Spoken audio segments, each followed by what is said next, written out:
আমি বাকশালে যোগ দিই, তখন আমি ওনাকে বলেছিলাম বঙ্গবন্ধু বাকশাল করেন না আপনি, ইটস এ রং থিং। মোশতাকের জন্ম হয়েছিল বলে কুমিল্লা নামে প্রদেশ হবে না, এইসবের তো উত্তর কী দেওয়া যাবে? এই আমলের সরকার তো গণতন্ত্রকে কবরে পৌঁছে দিয়েছেন, তাই তারা কবর খুঁজে পাচ্ছেন না, জিয়াউর রহমানের কবরে কবর দিয়েছে। যে আপনি মনে হয় বঙ্গবন্ধুকে যখন মানে ওরা অ্যাটাক করবে আপনাকে ফোন করেছিল? না না না, আমাকে ফোন করে নাই। আপনি ফোন করতেছিলেন? হ্যাঁ, কথাটা হলো এখানে অনেকেই বলে যে বঙ্গবন্ধু আমাকে ফোন করেছিলেন। না, বঙ্গবন্ধু আমাকে ফোন করেন না। এই সংসদ ভবনে জিয়াউর রহমানের কবর আছে এটা প্রতিষ্ঠা করার চেষ্টা করছে, কিন্তু ওখানে যে জিয়াউর রহমানের কবর নাই মাননীয় স্পিকার, এই রাশ নিয়ে আর রাজনীতি করেন নাই। ওখানে কোনো রাশও নাই, কিছুই না, একটা বাক্সর মাটি দিচ্ছে। আপা কুমিল্লার নামে, আপা কোন নাম দেবো না আমি? কুমিল্লা আপা কুমিল্লার নামে না, আপা কুমিল্লার নামে, আপা সারা কুমিল্লার আমি কুমিল্লা নামে দেবো না, কারণ তোমার এই কুমিল্লা নামের সাথে মোস্তাকের নাম জড়িত। জাফরুল্লাহ চৌধুরী জনসংখ্যা নিয়ন্ত্রণের ক্ষেত্রে অনন্য অবদানের স্বীকৃতিস্বরূপ তিনি 1977 সালে স্বাধীনতা পুরস্কার লাভ করেন। এছাড়াও 1985 সালে ফিলিপাইন থেকে রামন ম্যাগসাইসাইস এবং 1982 সালে সুইডেন থেকে বিকল্প নোবেল হিসেবে পরিচিত রাইট লাভলিহুড, 2002 সালে মার্কিন যুক্তরাষ্ট্রের বার্কলি বিশ্ববিদ্যালয় থেকে ইন্টারন্যাশনাল হেলথ হিরো এবং মানবতা সেবার জন্য কানাডা থেকে সম্মানসূচক ডক্টরেট ডিগ্রি পেয়েছেন। 2021 সালে আহমদ শরীফ স্মারক পুরস্কার পান। গত পর্বে দেখিয়েছিলাম ডক্টর জাফরুল্লাহ চৌধুরীর অপ্রকাশিত ইন্টারভিউর খণ্ডবিশেষ। আজকে শুরু করতে যাচ্ছি তার দ্বিতীয় পর্ব। এই পর্বে আমি ওনাকে জিজ্ঞেস করেছিলাম তৎকালীন যুদ্ধকালীন সময় কিভাবে বঙ্গবন্ধু থেকে জিয়াউর রহমান, খালেদ মোশাররফ সবার সাথে ওনার পরিচয়টা কিভাবে ছিল। হায়দার স্যার বা খালেদ মোশাররফের সাথে আপনার সাথে স্যার সম্পর্কটা একদমই কেমন ছিল স্যার? না না, আমি তো যে সবাইকে চিনতাম, জিয়াউর রহমান থেকে শুরু করে এই যে একটা নুরুজ্জামান, শফিউল্লাহ, তারপরে হলো কি হাফিজ, মেজর হাফিজ। আমি মুক্তিযুদ্ধের সবাইকেই, যেহেতু ওই যুদ্ধের সময় আমি এদের হেডকোয়ার্টারের সাথে, আমি যেহেতু ওসমানী সাহেবের সাথে বসেছি, তারপরে এই মোশাররফ, খালেদ মোশাররফ যখন আহত হয়ে যায়, তার লোক চিকিৎসা, সে আমার সাথে দেখা করতে চায়। এদের অত্যন্ত, তাছাড়া যুদ্ধের সময়কার সম্পর্ক হয় রক্তের সম্পর্ক, এদের একে অপরের জন্য জীবন দিতে কখনো ডরায় না। তারপর আমি জিজ্ঞেস করেছিলাম 1975 সালের 15ই আগস্ট বঙ্গবন্ধুকে যখন সপরিবারে হত্যা করা হয়, তার সাথে তার আগে বা পরে তার অনুভূতিটা কেমন ছিল। এখন যাচ্ছে স্যার, এই 1975 সালে স্যার খালেদ আমাদের বঙ্গবন্ধুর সপরিবারে হত্যা করা, তখন স্যার আপনি কি দেশে ছিলেন না বাইরে ছিলেন? না, ওনাকে, ওনার মৃত্যুর আগের দিন আমাকে সাভার থেকে বঙ্গবন্ধু ডেকে এনেছিলেন।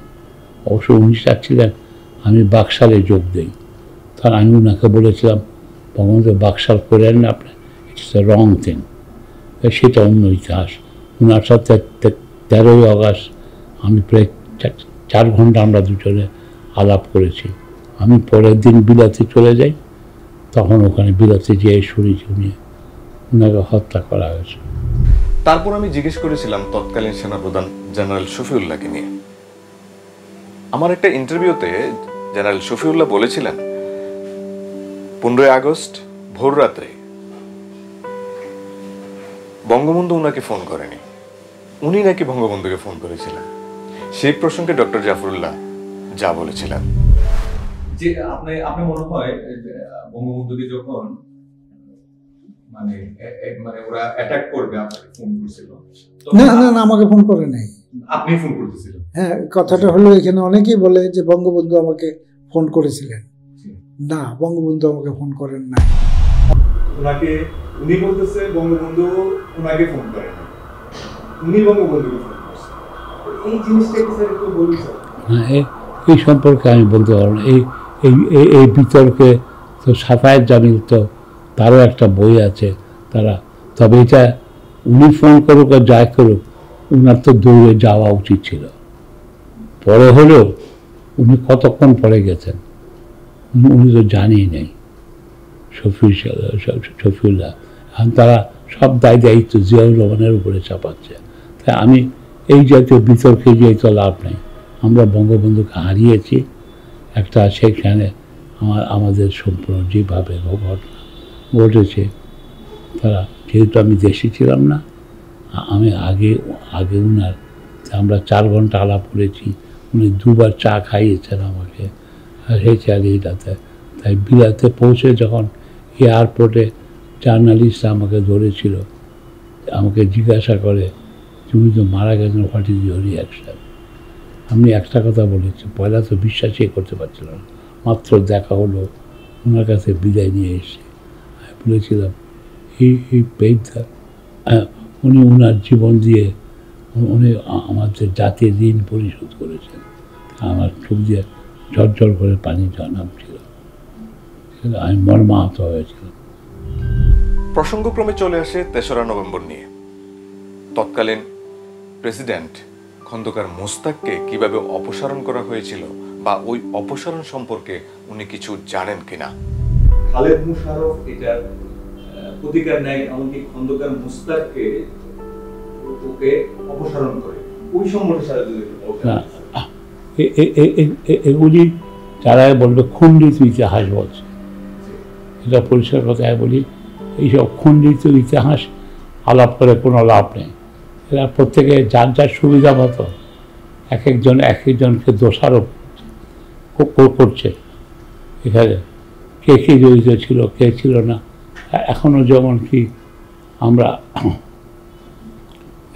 কুমিল্লাতে খন্দকার মোশাররফের মোস্তাকের জন্ম হয়েছিল বলে কুমিল্লা নামে প্রদেশ হবে না, এইসবের তো উত্তর কী দেওয়া যাবে। তারপরে চলে আসে খন্দকার মোস্তাক কুমিল্লায় জন্মগ্রহণ করেছেন বলে কুমিল্লা নামে বিভাগ হবে না। আপা বলো কুমিল্লা, আপা কুমিল্লা নামে, আপা কুমিল্লা, ওই কু নাম দেবো না আমি, কুমিল্লা আপা কুমিল্লা নামে না, আপা কুমিল্লা নামে, আপা সারা কুমিল্লার আমি কুমিল্লা নামে দেবো না, কারণ তোমার এই কুমিল্লা নামের সাথে মোস্তাকের নাম জড়িত। এক খন্দকার মোস্তাকের জন্য সারা কুমিল্লাবাসীকে দায়ী হবে। আর তাছাড়া খন্দকার মোস্তাকের অর্ধেক কার্যাবলী এই তো শেখ সাহেবের নির্দেশে করেছে। আর এইসব কথা তো আমাদের হজম করার মতো মানসিক হয়নি। যখন এটাকে নেগোসিয়েশনের কথা, এই নির্দেশ তো বঙ্গবন্ধু তো উনি চেয়েছেন যে যেটা খন্দকার মোস্তাক যে 54 জন এমপিকে নিয়ে যে নেগোসিয়েটটা, এটাই খন্দকার মোস্তাক একলা করেছে না এখানে বঙ্গবন্ধুর সমর্থন ছিল আমি জানি না।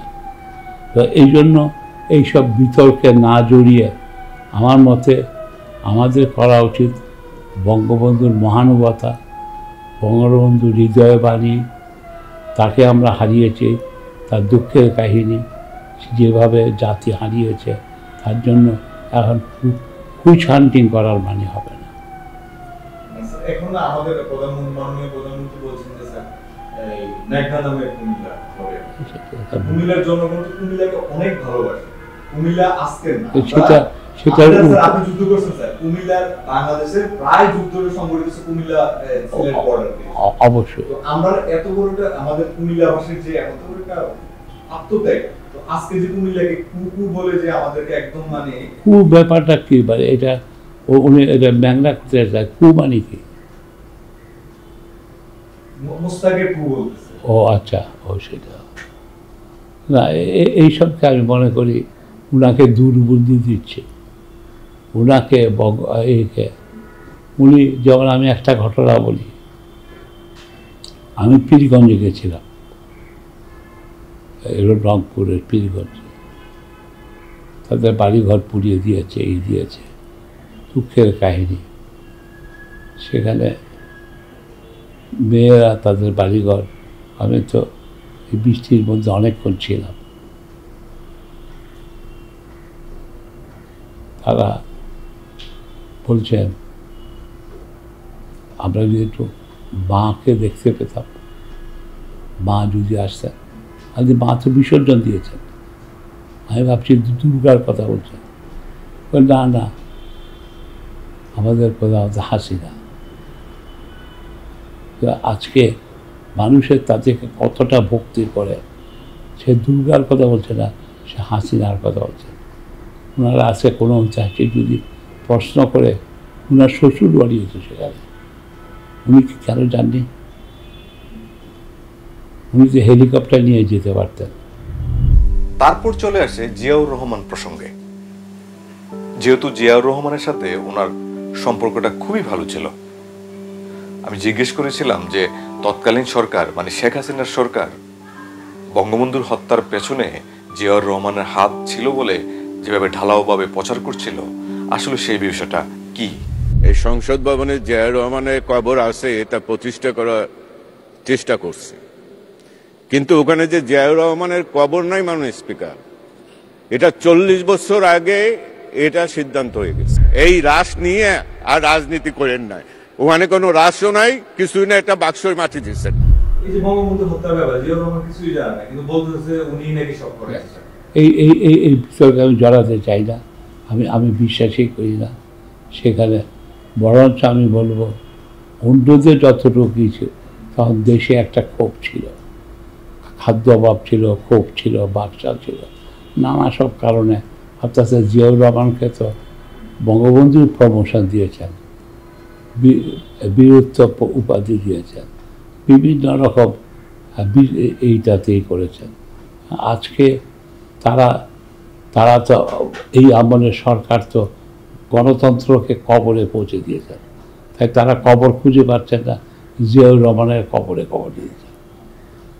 এইসব তো আমার মতে আমাদের এইসব বিতর্কে না জড়ানো ভালো। আজকে এই পর্যন্তই। আমাদের সাথে এতক্ষণ ধরে সময় দেওয়ার জন্য আপনাকে অনেক ধন্যবাদ। আমাদের চ্যানেলে সাবস্ক্রাইব করবেন, আমাদের সাথে থাকবেন। আল্লাহ হাফেজ।